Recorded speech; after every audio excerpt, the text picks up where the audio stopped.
그 징계에 당연히 체벌이 들어간다라고 하는 인식만큼은 제한하기 위해서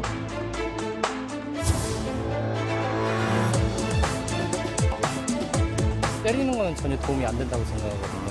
네, 절대로 뭐 폭력은 용인이 되면 안 될 것 같아요.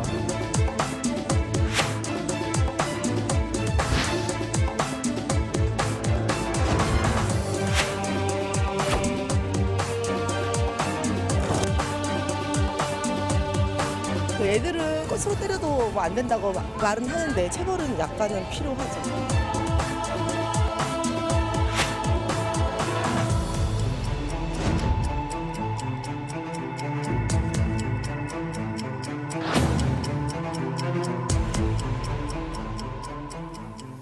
네, 정부가 포용국가 아동정책이라는 걸 발표했습니다. 아이들의 삶의 질 개선을 위해서 국가의 책임을 확대하겠다는 건데요. 그 가운데는 부모가 훈육을 목적으로 자녀를 체벌할 수 있는 친권자 징계권을 손보겠다, 이런 내용도 포함되어 있습니다. 그런데 최근 가정에서 일어난 아동 학대 사건이 많았던 만큼 반기는 목소리가 있는가 하면 국가가 가정 교육에까지 간섭하느냐 하며 반대하는 목소리도 있는데요. 자세한 내용을 양지열 변호사, 배상훈 교수님과 함께 짚어보도록 하겠습니다. 두 분 어서 오십시오. 네, 안녕하세요. 자, 먼저 배 교수님, 어제 발표된 포용국가 아동정책 내용이 뭐였는지 주요 골자부터 좀 간단하게 소개해 주십시오. 예, 아동이 행복한 나라를 위해서 이제 보호권, 인권과 참여권, 그다음에 건강권, 놀이권 4개 영역에서 발표를 했습니다. 첫 번째는 요 보호 아동에 대한 국가 책임, 그러니까 국가는 이제 지자체에 포함하는 거죠. 시스템을 만들겠다는 거고요. 그다음에 두 번째 아까 말씀드린 것처럼 가정과 지역 사회에서 아동의 권리, 그러니까 거기는 징계권 관련된 포함이 되는 거겠죠. 네. 그다음에 이제 건강 지원에 대한 부분입니다. 특히 이제 뭐 여러 가지 공적인 형태의 주치 같은 걸 도입하는 부분까지 포함되는 거고요. 네 번째가 놀이권, 건강한 놀이권을 확대하는. 이것도 재밌네요. 예, 놀이권이죠. 그러니까 건강하게 뛰어놀 수 있는 놀이권. 그러니까 이제 학업보다는 뭐 이런 부분. 그러니까 4가지 영역에서 우리 아동들 건강한 삶을 보장하기 위한 정책 방향으로 설정됐습니다. 다 좋은 내용인 것 같은데 유독 친권자 징계권, 아까 말씀하신 거, 이걸 두고 말들이 좀 많습니다. 논란이 되고 있습니다. 우선 어제 발표 내용이 뭐였는지부터 잠깐 듣고 오겠습니다. 아동에 대한 체벌 금지를 위해 노력하겠습니다. 먼저 대국민 인식 개선 캠페인을 추진하여 아동에 대한 체벌을 정당화하는 사회적 인식을 변화시켜 나가고 민법상 규정되어 있는 친권자의 징계권의 범위에서 체벌을 제외하는 등 한계를 설정하는 방안도 검토하겠습니다.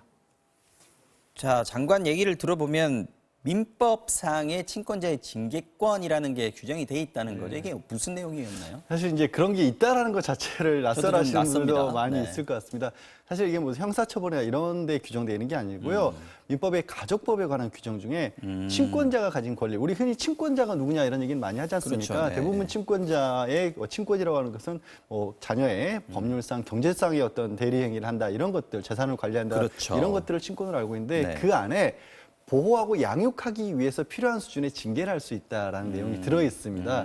그러니까 이게 이제 어떤 내용인지 좀 규정이 돼 있지가 않아요. 그 구체적인 내용에. 네. 그래서 사실은 체벌을 금지한다라는 부분들은 기존의 체벌을 허용했다라기보다는 네. 좀 새롭게 경각심을 넣기 위해서 그 징계권 내에 징계를 할 수 있지만 체벌만큼은 안 된다라고 조금 더 추가적인 부연 설명을 더했다라고 그렇게 보셔야 할 것 같습니다. 근데 이제 체벌이 안 된다라고 이번에 고치겠다, 손 보겠다라고 하니까 그러면 앞으로 집에서 아이들한테 회초리 이렇게 들거나 뭐 이렇게 하면 경찰에 잡혀가나요? 이런 질문들 이제 하거든요. 예, 근데 이제 그런 부분은 사실 명확하게 법 규정이 있는 건 아니에요. 어디까지 허용되느냐는 규정은 없습니다. 우리 기억을 되돌켜 보시면 교육 현장에서 그럼 학생들을 지도 과정에서 체벌을 어디까지 허용하느냐를 가지고 굉장히 사회적으로 학교 논란이 체벌, 많았었습니까? 많았죠. 네. 비슷한 수준에서 아동복지법에 아동 학대는 명확하게 금지가 되어 있습니다. 정신적, 물리적 폭력, 우리가 흔히 어른들 사이랑 폭행이라고 할 만한 수준의 것들을 할 수 없다고 되어 있는데 네. 이게 체벌은 참 묘한 게 그런 정도에까지는 이르지 않지만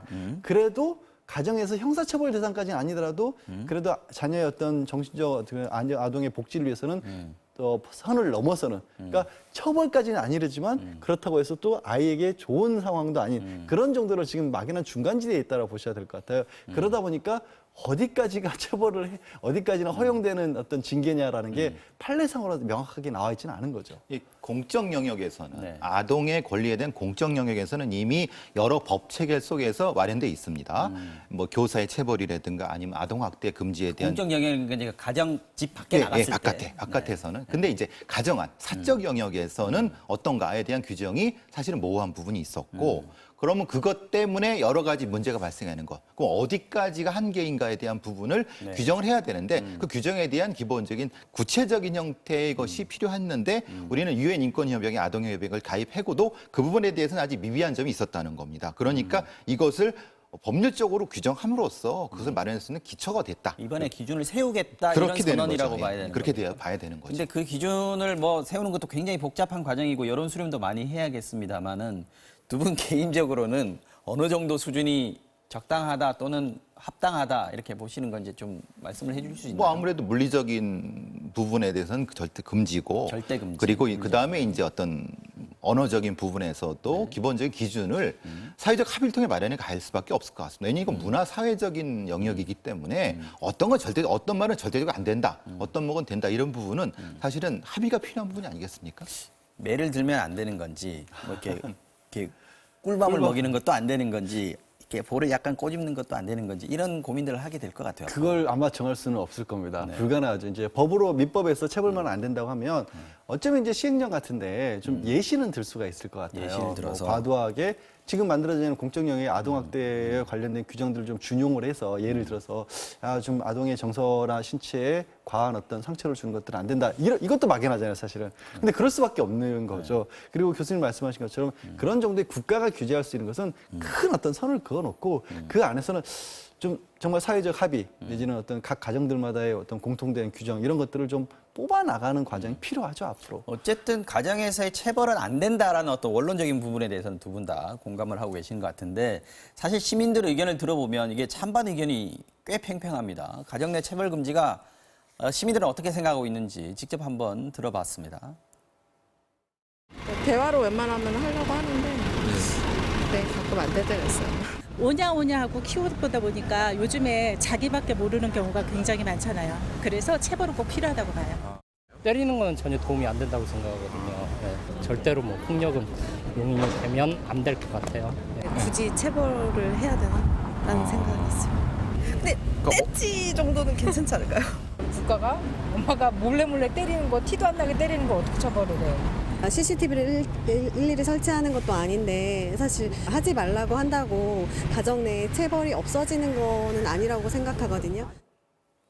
자, 말씀하신 대로 이렇게 한계를 어떻게 규정 짓느냐의 논란은 여전히 남아 있겠습니다만은 보건복지부 기준 자료를 보면 우리 국민 10명 중에 한 8명 정도 꼴로 여전히 가정에서 체벌은 필요하다라고 생각한다 이런 자료가 있습니다.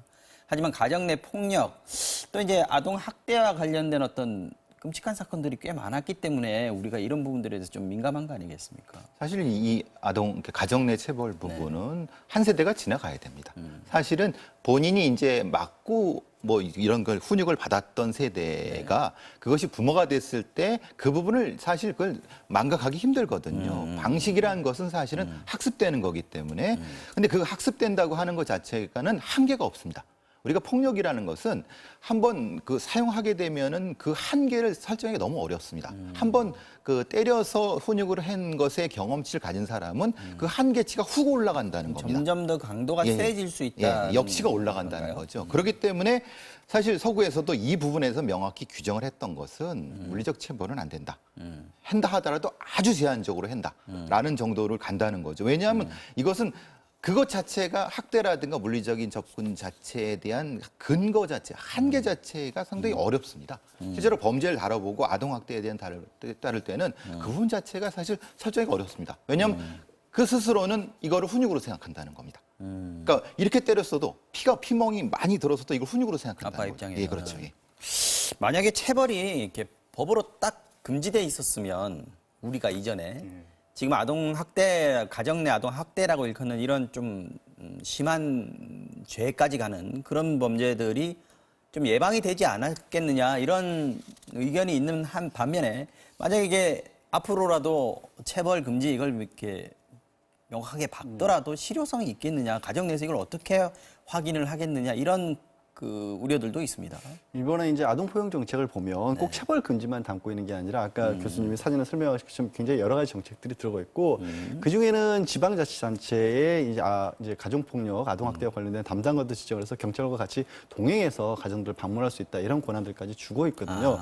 그런데 만약에 이제 징계권 내에 체벌이라는 게 들어 있으면 이건 징계권의 범위된 내라고 일단 맞설 수가 있는 거예요. 그런 저항 자체를 꺾을 수가 법적인 근거를 없애는 거고 조금 이제 제가 좀 뭐 제 개인적인 경험담을 말씀을 드리자면 제 동생이 미국에서 생활을 하거든요.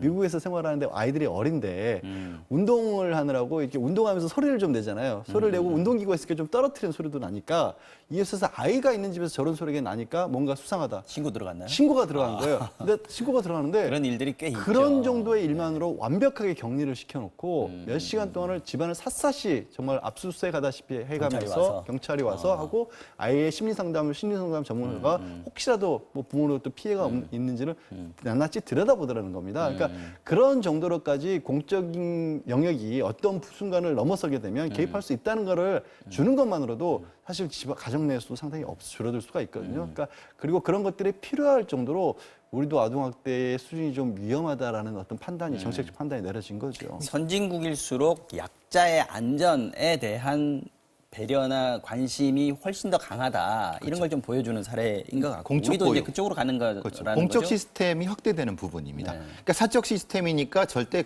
공적 시스템이 접근을 못한다는 것이 아니라 일정 부분에서는 영장주의의 예외라든가 이런 방식, 복지경찰 형태, 아동보호국 사람들은 영장이 없이도 그런 어떤 아동학대의 증거를 수색할 수 있는 정도까지가 굉장히 높은 수준이거든요. 영장주의 예외가 될 수 있으니까 그런 부분까지는 아니라 하더라도 적어도 학대 아니면 폭력적인 상황에 대한 예방적인 차원에서도 그 정도 접근은 필요한 부분이라고 법적인 규정이 돼 가는 거죠.